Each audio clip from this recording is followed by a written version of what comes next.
Meus irmãos, muito bem, nessa manhã nós estamos felizes por essa oportunidade e uma manhã tão abençoada que podemos estar na presença de Deus, segundo a sua graça e misericórdia. E eu gostaria que os irmãos nesse momento abrissem as escrituras no texto que fora lido, na primeira carta de Paulo a Timóteo, do capítulo de número 6. Nesta manhã eu quero simplesmente concluir esta passagem bíblica. Nós estivemos trabalhando essa passagem durante a semana. Quem esteve aqui na quarta-feira, nós tivemos uma exposição e agora, nesta manhã, nós queremos concluir essa exposição bíblica. 1 Timóteo, capítulo 6, a partir do versículo de número 17. Meus irmãos, diz assim: exorte os ricos deste mundo a que não sejam orgulhosos, nem depositem a sua esperança na estabilidade da riqueza, mas em Deus, que tudo nos proporciona ricamente para o nosso prazer. Que eles façam o bem, sejam ricos em boas obras, generosos em dar e prontos a repartir, ajuntando para si mesmos um tesouro que é sólido, fundamento para o futuro, a fim de tomarem posse da verdadeira vida. Podeis assentar-vos. Meus irmãos, eu quero concluir então essa passagem bíblica só fazendo nesse primeiro momento uma rápida recapitulação para quem não esteve na quarta-feira, e concluindo aqui com a escola bíblica dominical. Nesse trimestre nós estamos trabalhando aqui essa questão das ideologias que existem no mundo e que de fato é um desafio para a vida da igreja. Na quarta-feira passada nós trabalhamos um pouco a questão do perigo da secularização e, permitindo Deus, as irmãs no próximo sábado vão dar continuidade a esse assunto, onde elas vão estar abordando também essa questão da secularização, e nós vamos ter a oportunidade, quem estiver presente aqui, de fato podemos refletir um pouco mais e termos também uma abertura para perguntas e respostas e procurarmos trabalhar um pouquinho mais essa questão da secularização e o desafio na vida da igreja. O capítulo 6 da primeira carta de Paulo a Timóteo, na minha leitura, tem muitas nos dizendo que diz respeito a essa questão da secularização, essa questão do pragmatismo. Porque se hoje nós estamos tendo um período onde muitas igrejas estão sendo secularizadas, porque de fato, como estudamos nessa manhã, aonde o pragmatismo enquanto ideologia adentra a vida de uma igreja, o pragmatismo ele tem um poder destrutivo no sentido de uma igreja que abraça a ideologia pragmática, ela consequentemente se seculariza. E uma igreja secularizada, em suma, é uma igreja em que o mundo adentrou para dentro dela. Sendo assim, essa igreja deixa de ser igreja e ela passa a ser, de fato, uma empresa. E igreja não é empresa. Eu não sei se vocês já chegaram a ouvir evangelizando, fazendo um trabalho de evangelização com pessoas amigas, vizinhas. Você já ouviu alguém falar para vocês que pequenas igrejas, grandes negócios? Então, quando nós fazemos um trabalho de evangelização, alguém já ouviu isso, né? Não, pequenas igrejas, grandes negócios. Não, eu também vou abrir uma igreja para mim. Eu já ouvi isso evangelizando. Pessoas que chegam para nós e elas passam a ideia de que quem abre igreja, de fato, está pensando na questão do financeiro, do lucro. Irmãos, vejam só, é uma visão deturpada, chega a ser até uma visão preconceituosa, mas também tem um fundo de verdade. Agora, vamos ler para a gente aí, por favor, Bíblia aberta, todo mundo aqui, 1 Timóteo capítulo 6, coloca para mim, por favor, o versículo 5 e o versículo de número 6. 1 Timóteo 5 e 6. Olha só o que diz o texto bíblico, irmãos. E as polêmicas sem fim da parte de pessoas cuja mente é pervertida e que estão privadas da verdade, supondo que a piedade é fonte de lucro. Vejam vocês que o apóstolo Paulo já no período em que ele escreveu a primeira carta a Timóteo, ele está dando um apontamento que no período em que ele escreveu a carta, havia algumas pessoas, que no caso são falsos mestres, que haviam adentrado a igreja, que essas pessoas, na visão de Paulo, elas estavam no meio da igreja, elas causavam polêmicas, eram pessoas cuja mente era pervertida, estavam privadas da verdade. Por quê? Porque elas estavam polemizando na vida da igreja, e Paulo diz o seguinte: olha, essas pessoas geram polêmicas, mas são pessoas cuja mente é pervertida e elas estão privadas da verdade. Por quê que Paulo diz isso? Porque elas estão supondo que a piedade é fonte de lucro. Ou seja, Paulo está dizendo que no seu período, ele está fazendo uma leitura de pessoas que estavam se infiltradas no meio da igreja, que na visão paulina a mente já estava pervertida, são pessoas que já estavam privadas da verdade.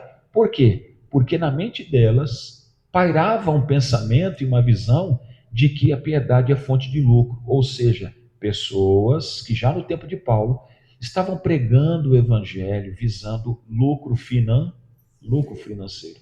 Ou seja, já no tempo de Paulo tinha pessoas que se infiltraram na igreja visando de fato fazer da igreja negócio. E esse espírito de 1 Timóteo capítulo 6, Naela, ele não ficou lá em 1 Timóteo capítulo 6. Esse espírito, essa visão deturpada, porque quem pensa assim tem a mente pervertida e está privado da verdade. Esse pensamento, esse tipo de visão, era lá no tempo de Paulo e continua presente nos dias atuais. Não morreu no período apostólico. Ela continua de fato sobrevivendo. É como uma bactéria que não morre. É como um vírus que vai sobrevivendo ao longo dos séculos, e nós chegamos num período onde, de fato, esse texto, por ser palavra de Deus, é um texto vivo que fala para nós nessa manhã que esse é o desafio da igreja. Se nós temos que, de fato, enfrentar a secularização, se a secularização é o desafio que está à nossa frente, se o pragmatismo como uma ideologia também é um desafio, e eu estou dizendo aqui que quem abraça o pragmatismo enquanto uma ideologia de igreja vai fazer com que a igreja se torne secularizada, e uma igreja secularizada é uma igreja que o mundo entrou nela, então o pragmático, aquele que tem uma visão secularista, é de fato um falso líder. Eu encontro líder. Se eu me tornar pragmático, eu vou secularizar. E se eu secularizar, eu estou me colocando na posição de um falso líder que tem a mente pervertida e que estou sendo privado da verdade. Então nós estamos vivendo um tempo onde muitas igrejas, infelizmente, elas aderiram a uma visão deturpada das Escrituras por causa de líderes que têm a mente privada da verdade, e eles estão de fato afastados da verdade e, portanto, estão pregando um evangelho aonde eles estão visando a piedade como fonte de lucro. Nós não podemos negar que tem pessoas pregando o evangelho visando de fato a questão financeira, fonte de lucro. Versículo de número 6, por favor. De fato, grande fonte de lucro é a piedade com contentamento. Então Paulo está dizendo o seguinte: não é assim que se prega o evangelho. O evangelho não pode ser pregado visando lucro. O evangelho não pode ser anunciado. Quem prega o evangelho, quem se envolve com o ministério da palavra, não pode se envolver com o ministério da palavra visando se tornar rico, visando de fato ser alguém rico, milionário. Eu não posso querer implantar uma igreja, expandir o reino de Deus visando riqueza pessoal. Isso é uma visão de um falso líder. Essa é uma perspectiva de um falso evangelho. Usar o evangelho para de fato fazer como fonte de lucro. É o que o texto está acusando, Silvano. O que Paulo está acusando é pessoas que se envolvem com o ministério da pregação visando se tornar ricos. Irmãos, o que está acontecendo nos dias atuais? Existem muitas pessoas que estão pregando o evangelho e quando você olha para o estilo de vida dela, é o estilo de vida milionário. Abraçaram o ministério da palavra, estão pregando o evangelho, mas estão tendo um estilo de vida de um milionário. Espera aí, tem alguma coisa errada, porque quem se envolve com o ministério da palavra, quem está de fato proclamando o evangelho cumprindo o ID, procurando cumprir a grande comissão, procurando discipular pessoas, ele não entrou no ministério, até porque ministério é chamada, quem chama é Deus. E se Deus dá uma chamada, a chamada para o ministério da palavra, o principal foco não é riqueza. O principal foco é para a glória de Deus, para a expansão do seu reino e para a formação de novos discípulos de Jesus. Ninguém está aqui para formar discípulo para si. Nós estamos aqui para formar discípulos para Cristo. Formar o caráter de Cristo nas pessoas, sendo nós exemplos de cristianismo.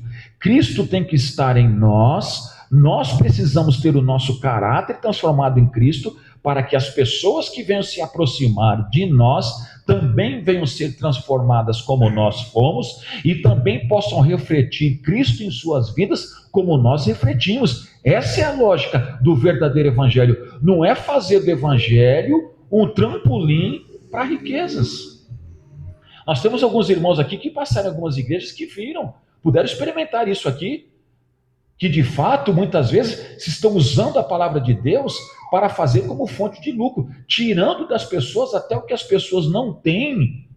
E quando você vai olhar a vida do líder, ele está vivendo um estilo de vida de um milionário. Peraí, menos. Obviamente que eu não estou propondo aqui, irmãos, pelo fato de eu pregar o evangelho, eu tenho que passar fome, eu tenho que andar todo rasgado numa vestida, não é isso que eu estou falando. Eu estou falando aqui, irmãos, eu usar a pregação, irmãos, para viver como um milionário, como um bilionário, enquanto os meus irmãos que estão à minha volta, muitos deles passando fome, privação, sem um remédio, dinheiro por remédio, sem uma casa de fato digna para morar, sem uma roupa digna para vestir. E aí eu digo que eu amo o meu irmão, lidero pessoas onde as pessoas que eu lidero estão em necessidades e eu vivendo uma vida de ostentação. É isso que eu estou apontando aqui. Isso está errado. Isso está acontecendo no Brasil. Pessoas que estão pregando o evangelho, vivendo um estilo de vida milionário, enquanto as pessoas que ele está pregando estão passando necessidades diante dos seus olhos e para ele está tudo normal. É isso que Paulo está acusando aqui. Ele está dizendo que um falso evangelho, um falso líder, é alguém que está no evangelho, querendo usar o evangelho para a fonte de lucro. Mas aí Paulo está dizendo o seguinte, olha, de fato, grande fonte de lucro é a piedade com contentamento. Eu tenho que pregar o evangelho não é visando o lucro, eu tenho que pregar o evangelho estando contente, porque se eu prego o evangelho é por graça, é por misericórdia, não há mérito. No reino de Deus, todos nós fazemos o que fazemos, porque Deus é fiel e Ele teve misericórdia de nós, e Ele dispensou a sua graça sobre nós, a sua misericórdia sobre nós, e aquilo que nós fazemos aqui, independente do que seja, fazemos porque a graça e a misericórdia foi dispensada sobre nós, e nós estamos aqui como dispenseiros da graça e da misericórdia que nós recebemos. Portanto, nós não temos que nos orgulhar de nada que venhamos fazer no reino de Deus, porque tudo é graça e misericórdia, e portanto, tenhamos com isso contentamento pela graça e a misericórdia de Deus que foi nos revelada em Cristo Jesus. O versículo de número 7, por favor, ele vai dizer aqui, ó, porque nada trouxemos para o mundo, nem coisa alguma podemos levar dele. Irmãos, nu nascemos, sem nada viemos, e tudo que nós adquirimos vai ficar aqui. Nada trouxemos e nada nós vamos levar. Isso não é um provérbio popular, isso não é um adágio popular, isso é um versículo bíblico.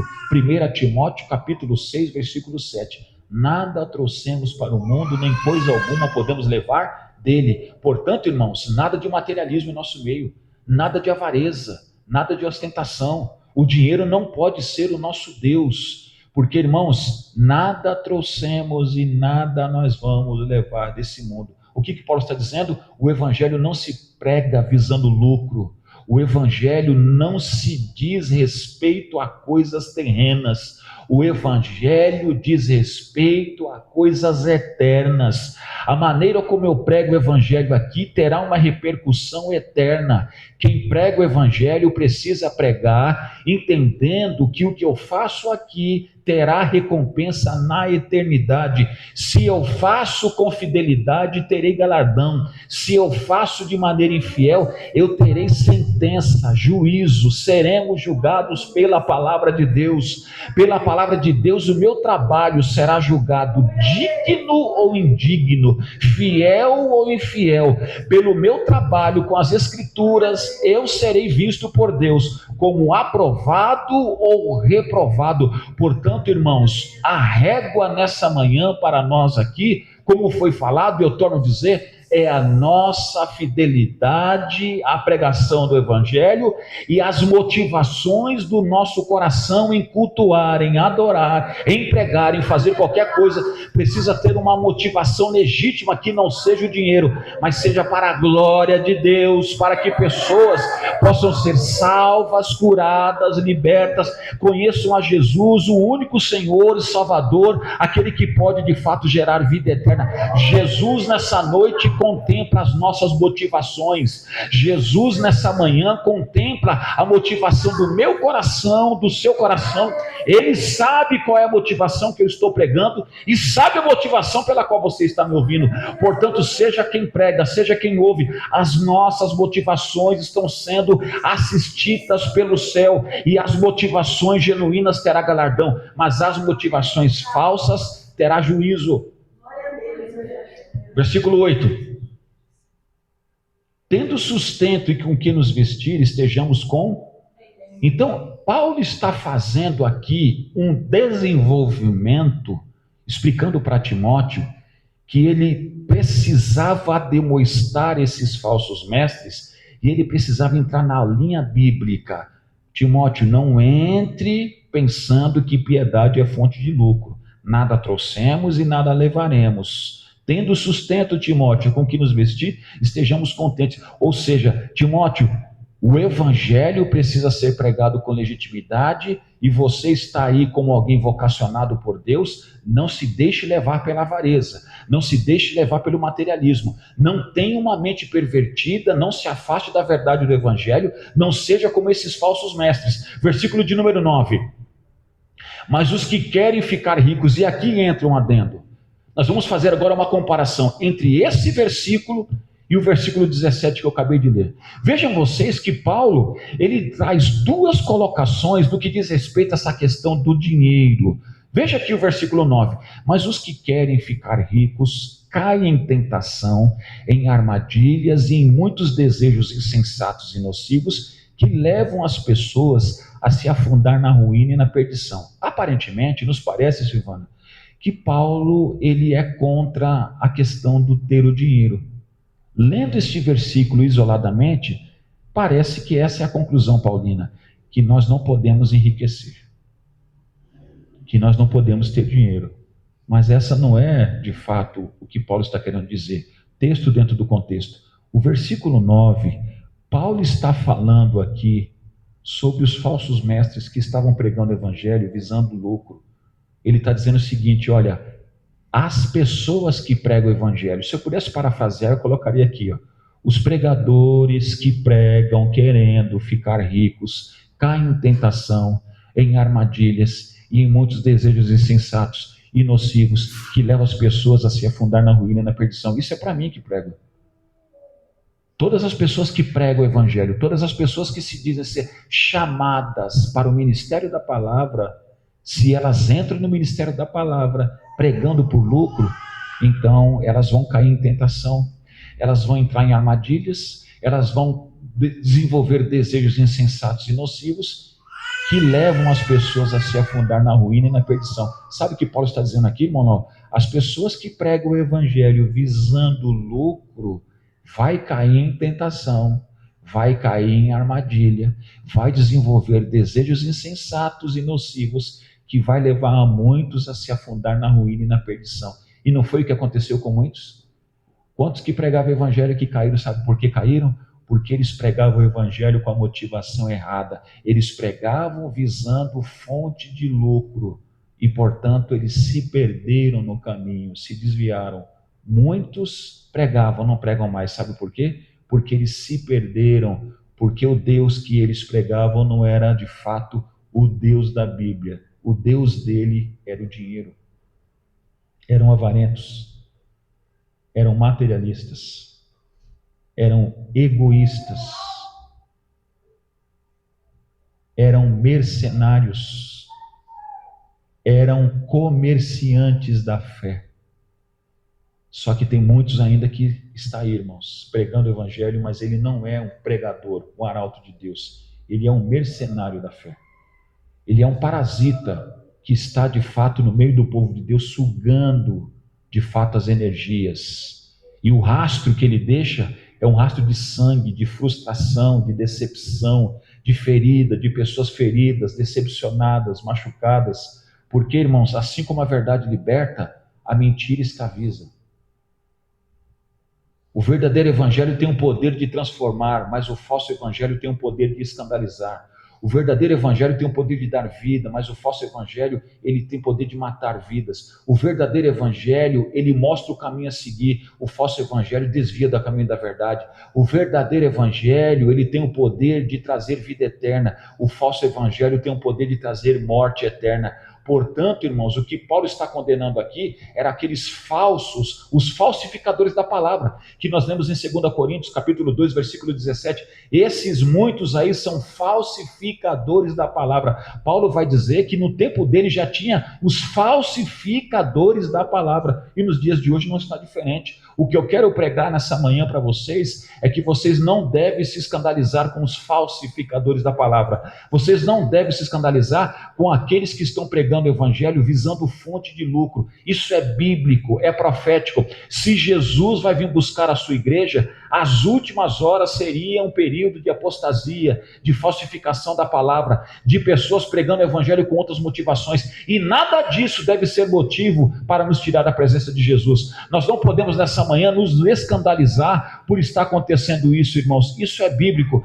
Fiquemos na nossa posição, servindo a Jesus, numa vida de oração, numa vida de jejum, olhando para as Escrituras e entendendo que as Escrituras nos apontam que tudo isso é lícito que aconteça. Então o que Paulo está falando aí é contra aqueles que estavam pregando visando fonte de lucro. Aí ele está dizendo o seguinte: os que querem ficar ricos caem em tentação, ou seja, quem entra no ministério visando de fato riqueza, vai caminhar por caminhos de perdição. Então Paulo aqui não é contra alguém ter dinheiro. Paulo não está dizendo aqui que é pecado alguém prosperar financeiramente. Ele está sendo pontual, Wesley. Ele está apontando para quem está no ministério da palavra, usando a palavra para enriquecer. É isso que ele está apontando aí. Agora o versículo 17, por favor. Mas aqui ele faz uma outra coisa. Exorte os ricos desse mundo. Irmãos, sempre houve pessoas ricas na história da humanidade. Sempre houve ricos e pobres na história da humanidade. Desde o período da antiguidade, período medieval, modernidade, pós-modernidade. Sempre houve ricos e pobres. No Antigo Testamento, no período de Jesus, sempre houve ricos e pobres. A riqueza não é um fenômeno do século XIX, da modernidade, da pós-modernidade. A riqueza sempre existiu no Antigo e no Novo Testamento. Sim ou não? Então a questão aqui, e nós não vamos mudar esse cenário, sempre houve ricos e pobres, e enquanto o mundo for mundo, sempre vai haver ricos e pobres. Agora, o versículo 17 muda, Edson, agora a abordagem bíblica. Exorte os ricos desse mundo. Agora, Paulo não está se referindo a quem prega visando lucro. Paulo está falando agora dos irmãos que têm riqueza. E a igreja de Jesus, 2000 anos de história, Kathleen, a igreja de Jesus sempre foi composta de ricos e pobres. Por exemplo, irmã Lúcia, quando a gente começa a ler ali o Novo Testamento, a partir de Atos dos Apóstolos, a igreja primitiva, se a irmã me perguntar, e aí, como é que eram os primeiros cristãos? Os primeiros cristãos, devido à questão da perseguição, Nayala, os primeiros cristãos, eles eram na maioria pobres. A igreja primitiva, na sua maioria, era composta de pessoas pobres, mas houve pessoas ricas que se converteram. Jesus mesmo teve uma mulher que ele expulsou 7 demônios dela, e ela passou a andar com Jesus, e agora, por ela ter dinheiro, ela financiava o ministério de Jesus. Jesus, houve um período que ele começou a viver integral, e as pessoas que andavam com Jesus mantinham seu ministério, sim ou não? Quem foi essa mulher que ele expulsou 7 demônios? Ela tinha dinheiro, e depois da libertação que Jesus fez na vida dela, a maneira que ela achou para ser grata a Jesus, ela financiava o ministério de Jesus. Irmãos, quem foi essa mulher? Vou ter que pedir um bis? Quem foi? Parabéns, minha irmã Maria Madalena. Ela tinha posse. Só que riqueza não traz vida eterna. Ela era rica, mas era endemoniada. Riqueza não traz felicidade. Ter dinheiro não resolve tudo. Ter dinheiro não significa ter vida com Deus. Maria Madalena tinha dinheiro, mas era endemoniada. Jesus foi lá e expulsou os 7 demônios que estavam na vida dela. E a partir daquele momento ela passou a andar com Jesus, e diz o texto bíblico que Maria Madalena, ela de fato financiava o ministério de Jesus. Jesus tinha tesoureiro. Quem era o tesoureiro de Jesus? Oi? Não era o Hudson não, irmãos. Pelo amor de Deus, quem fala direito. Eu entendi o Hudson, eu falei, Jesus, misericórdia, Senhor. Judas. Hudson, meu amigo, Deus abençoe, irmãos. Não errou aqui, eu que ouvi errado, tá, irmão? Mas enfim, irmãos, veja você. Uma mulher tinha 7 demônios, Jesus expulsa, agora ela é rica, o que ela faz? Ela financia o ministério de Jesus. Digno é o obreiro do seu salário, o verdadeiro obreiro. Digno é o obreiro do seu salário. E Jesus era um verdadeiro obreiro. Digno é o obreiro do seu salário. Já começa o princípio aí. E ele tinha tesoureiro. Judas. Então sempre houve ricos e sempre houve pobres. É bem verdade que a igreja primitiva, a grande maioria dos membros eram pobres, mas tinha pessoas também de posse que, ao decorrer dos 2000 anos, adentraram a igreja. É por isso que Paulo vai escrever essa carta aqui. Essa carta está sendo escrita por volta do ano 58, 59. A igreja já está em expansão. Ela já adentrou o mundo gentílico. E aí Paulo está escrevendo para Timóteo, dizendo: ô Timóteo, fala para os ricos deste mundo, aqui não sejam orgulhosos. Agora aqui ele muda o tom. Lá no versículo 7, 8, 9, ele está falando da questão dos pregadores que pregam visando lucro, mas agora ele muda. Não, agora eu quero falar com os irmãos que são ricos. Digam para os irmãos que são ricos que eles não sejam orgulhosos. Quem tem dinheiro precisa ser cristão. Os irmãos conseguem entender que nem todo mundo que tem dinheiro é de Deus. A teologia da prosperidade é uma falácia, é um falso evangelho, porque associa ter dinheiro com o favor de Deus. Associa ter dinheiro com ser de Deus. Nem todo mundo que tem dinheiro é de Deus. E o fato de alguém ter dinheiro não significa que tem Deus na vida. Riqueza e vida espiritual não são a mesma coisa. A espiritualidade verdadeira não tem a ver com dinheiro. Eu posso ter dinheiro e ser espiritual. Eu posso ter dinheiro e ser de Jesus. Eu posso ter dinheiro e morar no céu, mas eu também posso ter dinheiro e não ser de Jesus. Eu posso ter dinheiro e não ter espiritualidade. Eu posso ter dinheiro e ir para o inferno. O que determina se alguém pertence a Jesus ou não, não é se ela é rica ou pobre, é o posicionamento que ela tem diante das Escrituras. E Paulo está dizendo aqui: manda os ricos desse mundo que não sejam orgulhosos. Irmãos, o dinheiro, não é? O dinheiro tende a levar a pessoa que tem ao orgulho. Por quê? Porque o dinheiro traz um falso senso de segurança. Olha o que ele está dizendo: diga aos ricos desse mundo que não sejam orgulhosos. Mas por quê, Paulo? Nem deposite a sua esperança na estabilidade da riqueza. Quem tem dinheiro geralmente acha que o dinheiro resolve, porque ele come o que quer, ele veste o que quer, ele compra o carro que ele quer, ele compra a casa que ele quer, ele vai quando quer, ele vem quando quer. Então isso passa uma falsa segurança e domínio dos próprios caminhos. E geralmente um rico, ele tem dificuldade de aceitar o evangelho, porque quando você vai falar de Jesus, ele diz: mas eu não estou em sofrimento. Para Jesus, o rico tem uma certa dificuldade porque o dinheiro traz uma certa visão de segurança que é ilusória. E Paulo está desconstruindo aqui, Não depositem a sua esperança na instabilidade da riqueza.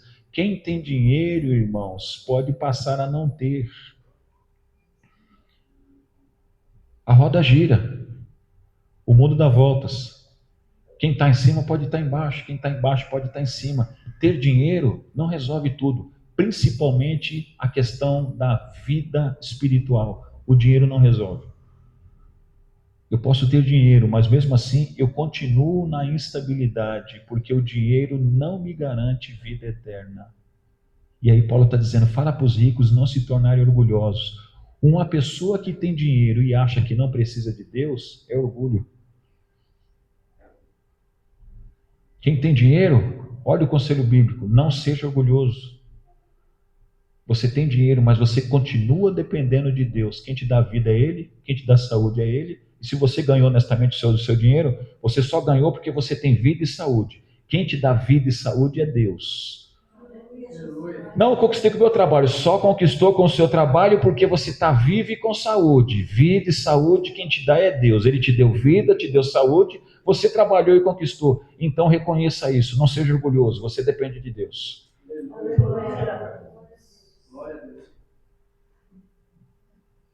Mas ele diz, olha, coloque a sua esperança, não na estabilidade da riqueza, mas coloque a sua esperança em Deus, que tudo proporciona ricamente para o nosso prazer.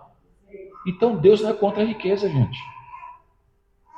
E Paulo também não falou contra a riqueza. Então, irmã Lúcia, nós estamos aprendendo que lá no capítulo 6, versículos 7, 8 e 9, Paulo está falando dentro de um contexto. Quando a gente vem para o versículo 17, ele está falando do dinheiro num outro contexto. Nós precisamos saber interpretar. Então, nem lá Paulo está dizendo que alguém que tenha dinheiro seja o problema. Então, a Bíblia não nos aponta ter o dinheiro como algo pecaminoso. O que Paulo apontou lá foi a motivação de quem estava pregando. Agora aqui, ele está dizendo o seguinte, já que você é rico, você tem prosperidade, para de ser orgulhoso, não coloca a sua esperança no dinheiro, coloca a sua esperança em Deus, que tudo dá, vida, saúde, capacidade intelectual, para realizar, para conquistar, tudo é dele, é por intermédio dele, e tem que ser para a glória dele. Deus é o centro, Deus é o dono do lugar. Deus nessa manhã tem que ser glorificado, exaltado. Só lhe deu glória. A Ele toda honra, toda glória. Tudo que sou, tudo que tenho, devo a Ele. Versículo 10, porque versículo 17 de volta, 18. Olha só, que eles façam o que Deus espera de quem tem dinheiro? Olha, coloca a sua certeza, a sua esperança, coloque em Deus, reconhece Deus e faça assim, ó, faça o bem. Quem tem dinheiro tem mais condições de fazer o bem. O que Deus espera de quem tem dinheiro? Minha irmã, meu irmão, você, quando prosperar financeiramente, Deus espera que você faça o bem com o dinheiro que você tem. Uma pessoa que se diz cristã e ela não faz o bem com o dinheiro que ela tem, ela está em falta diante de Deus. Você tem dinheiro, você é rico, está prosperando, faça o bem. Quantas pessoas, irmãos, não, eu sou de Jesus, é rico, mas ele não está fazendo o bem. Então repense o seu cristianismo. Se você tem dinheiro e se diz de Jesus, faça o bem. Se você tem dinheiro e se diz de Jesus, esse dinheiro não é para te tornar egocêntrico, orgulhoso, vaidoso, ostentador, materialista, avarento. Não! Faça o bem. E como é que eu faço isso, pregador? Enriqueça em boas obras. Sejam ricos em boas obras. Uma coisa é ter o dinheiro, outra coisa é ser rico em boas obras. Então tem rico pobre. Então eu posso concluir que tem gente que é rico, mas é pobre, porque tem dinheiro, mas não está fazendo bem, e também não é rico em boas obras. Enriqueça em boas obras. Como é que faço isso? Sendo generoso em dar. O que Paulo está orientando? Olha, você que tem rico, faça o bem, enriqueça em boas obras. Aí o rico pergunta assim: como é que eu faço isso? Seja generoso em dar. Atenda aos necessitados. É dar. Irmãos, aqui não é coisa de agiotagem, não, tá? Jesus não está te chamando para ser agiota, meu querido. É generoso em dar, não é empréstimo com juros. Porque está tendo agiota cristão. A pergunta é: que base que tem na Bíblia de ser agiota? Não enriqueci, agora vou ser agiota. Né? Que base que tem essa? Tem igreja, Wesley, que está tendo um agiota cristão. Está quase abrindo uma instituição, né? Instituição da agiotagem cristã. Irmãos generosos em dar. Prontos a reparar. Então, a riqueza não pode ser só para bem próprio, tem que ter a capacidade de enriquecer em boa obra. Como é que uma pessoa rica enriquece em boa obra? Ela reparte, ela atende o necessidade. A teologia da prosperidade, ela destrói o conceito bíblico, porque tem pessoas que abraçam a teologia da prosperidade, quanto mais ela tem, mais ela quer, mas é sempre para ela. E aí, ela vai para as redes sociais, né, ostentar aquilo que ela... Aí tem gente se dizendo cristão, só ostentando. Ela mostra pra gente quantos carros ela comprou, né, quanto que ela troca. Ela. Cadê 1 Timóteo, capítulo 6, versículo 18? Versículo 19, Lucas. Ajuntando para si mesmo um tesouro que é sólido, fundamento para o furo. Quando o rico ele é generoso e ele dá e reparte, ele está juntando para si mesmo um tesouro que é no céu, a fim de tomar posse da verdadeira. Então, uma coisa é eu ser rico aqui, outra coisa é eu ser rico. Tem ricos pobres, tem pobre rico. Então, Paulo está trabalhando as duas perspectivas do dinheiro. Na primeira, ele condena pregar visando lucro. Na segunda, ele diz: uma vez tendo dinheiro, faça o bem, enriqueça em boas obras, doe a quem não tem, reparta para que você possa juntar um tesouro no... Em nenhum momento Paulo está dizendo que o dinheiro, ter o dinheiro é o problema, mas ele vai dizer: o amor ao dinheiro é a raiz de toda espécie de... Vou concluir. Por que tem gente pregando visando lucro? Porque ele ama o dinheiro, ele não ama o Deus da obra e nem a obra.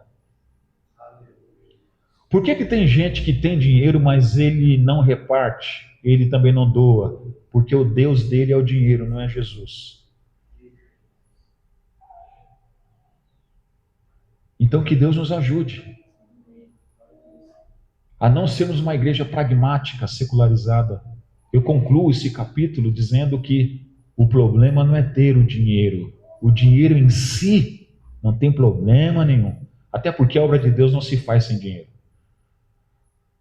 E igreja vive de arrecadação, é dízimo e oferta. A igreja não tem outra maneira de viver, ao menos que ela esteja associado a outras parcerias que não tem nada a ver com as escrituras. Mas uma igreja que não tem associação com nada errado, como é que ela vive? De arrecadação, dízimos e oferta. Então, o dinheiro em si não é o problema. Muito pelo contrário, é a solução.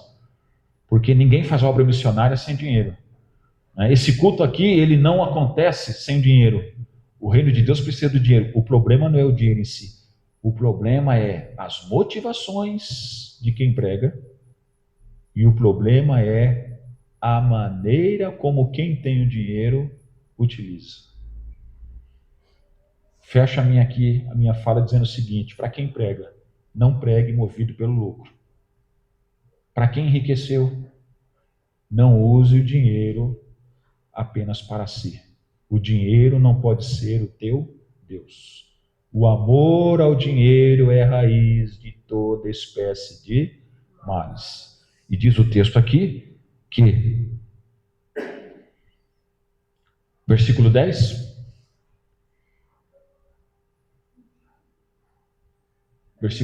porque o amor ao dinheiro é a raiz de todos os males, e alguns nessa cobiça se desviaram da fé e atormentaram-se a si mesmo com muitas dores. O pregador, qual é a consequência de amor ao dinheiro? Você vai se desviar. E no céu não entra avarento. Então que Deus nos ajude nessa manhã.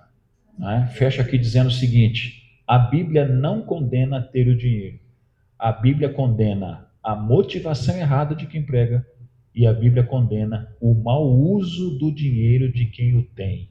Então que Deus nos ajude a não nos tornarmos uma igreja pragmática, secularizada, porque quando na igreja há pessoas pregando, visando lucro, e quando na igreja há pessoas ricas que não dá, que não repartem, não são generosos, essa igreja ela é pragmática, ela é secularizada, ela é mundana, ela é carnal, ela é terrena e não tem aprovação de Deus. Então que Deus nos ajude a sermos uma igreja genuína, pregando o evangelho com a motivação correta e usando o dinheiro para a glória de Deus, enriquecendo em boas obras, sendo generosos, dando a quem precisa, repartindo com quem necessita, porque fazendo assim, estaremos de fato vivendo o que a palavra de Deus nos diz. Que Deus abençoe a todos em nome de Jesus. Vamos ficar